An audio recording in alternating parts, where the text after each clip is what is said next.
Para po sa ating pagtuturo, meron pang nag-request sa akin ng kung isa sa mga subscriber natin na kung paano diskardihan yung pagsukat ng may kaibahang laki sa balakang.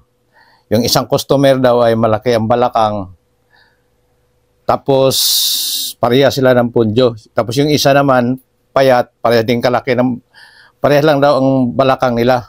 Pero usli yung puwit ng isa, yung isa naman hindi usli. So parehas lang ang laki ng balakang. So yun daw ang diskartihan, kung paano daw diskartihan. So ngayon, ito ang diskarte ko noon pag mga ganong klase na mga mga puwit. So taas lang natin tong yan, hanggang dito sa may pantalon na yan.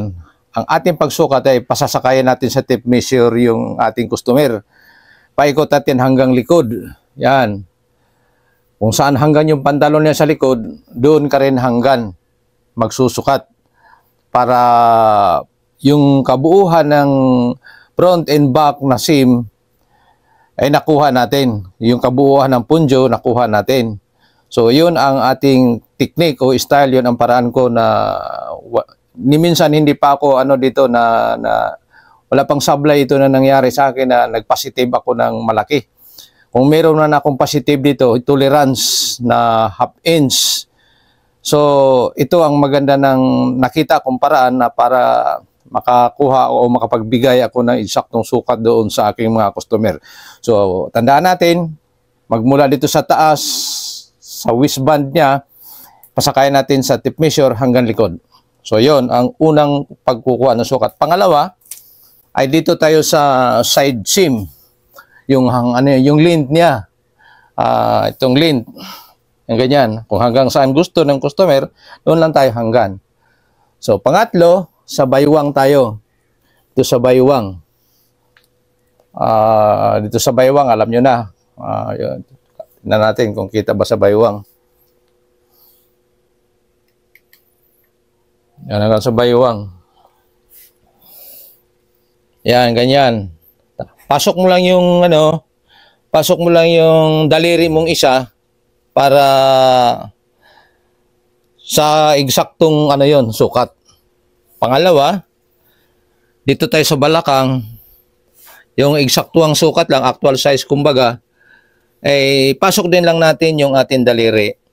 Pag nakapasok yung ating daliri, ayan, katulad nito, 2 daliri yung pumasok ko. Yun, ganun lang hawak. Bali, parang isa lang yung kapal niyan.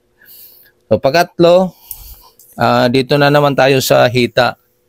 Yan. Yan, ganyan. Ganyan tayo sa hita. Pasok pa rin natin yung ating daliri. Pagkatapos dito naman sa tuhod.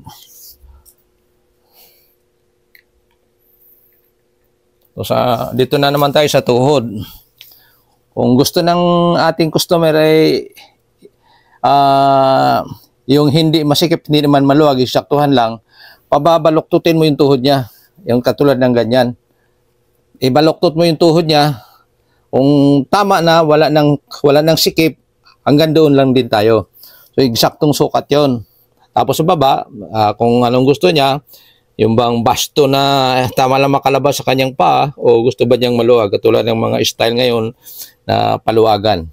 So, ganun lang ang ating technique and style o paraan sa pagsukat para makuha natin yung diskarte sa parehas kalaki ng balakang pero magkaiba yung uslit ng puwet. So, nawa, naintindihan o nakuha ng isang nagre-request yung aking ginagawa ngayong pagsusukat. Kung hindi man maano, paulit-ulit lang po na panoorin at ulit-ulit na gawin para hanggang sa makuha talaga ang eksaktong sukat. Kasi yun lang ang pinaka-the-best na paraan para makuha natin yung ating eksaktong sukat na kailangan doon sa pantalon natin gagawin.